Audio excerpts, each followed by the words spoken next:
আসসালামুয়ালাইকুম দাদা, কেমন আছেন? ভালো আছি। তোমার এলাকার কি অবস্থা?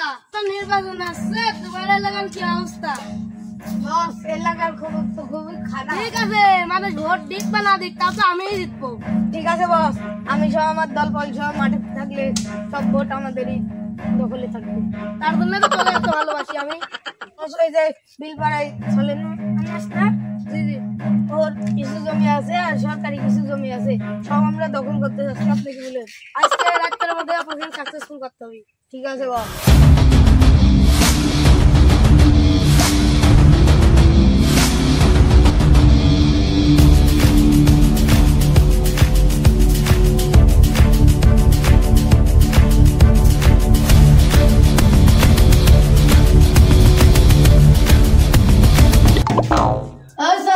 বাড়িতে আছেন নাকি?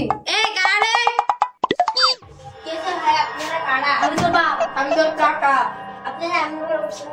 আগামী 24 ঘন্টার মধ্যে তোর গাড়ি না পাকা করলে তো এক গুলি তুলা দিব। বসের নির্দেশ। আমি তো কিছু বুঝছি না, এটা আমার তো বাপ দাদা পিঠে, আমি সেরবো কেন? তোকে এটা সেরাই লাগবে, কারণ আমরা এখানে ফ্যাক্টরি বানাবো। ভাই আমার সাথে এত বড় জুলুম করবেন না, আমি অন্য মানুষ। এই নে, এখানে 50,000 টাকা আছে, এটা নে ফুট, নয় তোকে একবার গুলি করে উড়িয়ে দেবো। আপনার টাকা আপনি নেন, আমি এবার বিক্রি করতে পারবো না। তাহলে তোকে এবার বিক্রি করাই লাগবে, নয় চল আমার কাছে।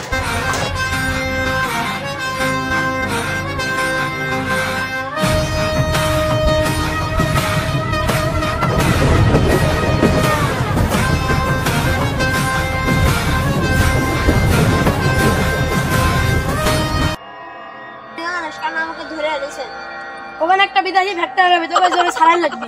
ভাই আমি মরলে থাকতে পারবো না। তোকে জমি ছাড়াই লাগবে, ওখানে বিদেশি ফ্যাক্টরি হবে।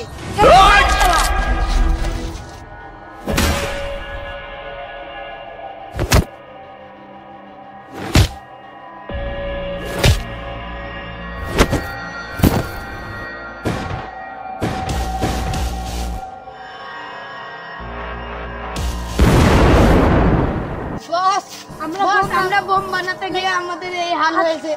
তোরা কি তোরা আমি চিনি না, যা দূর হ আমার সামনে। বস, আপনার জন্য আমরা জীবন বাজি রেখে কাজ করলাম, আপনি আমাদের সাথে এটা করতে পারলেন বস? তোরা বললাম না দূর হ। বস বস, আমাদের সাথে এমন বেইমানি করলেন, আপনাকে আমরা একদিন দেখে নেব। যা যা দেখলি যা।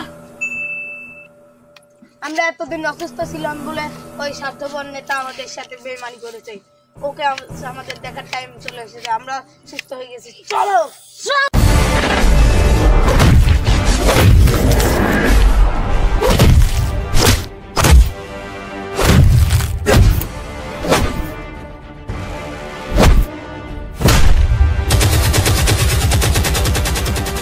তোকে তো দিলাম, এখন আমরা মেরে, এখন পুরা এলাকা আমরা রাজত্ব করবো। তোরা নেতার খাওয়া হবে না, এটা হয়ে গিয়েছিস।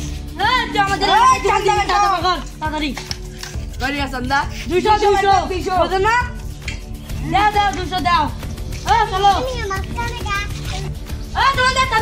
চান্দা বের কর, 200 না বাবু, বুঝবা চান্দা দিবা।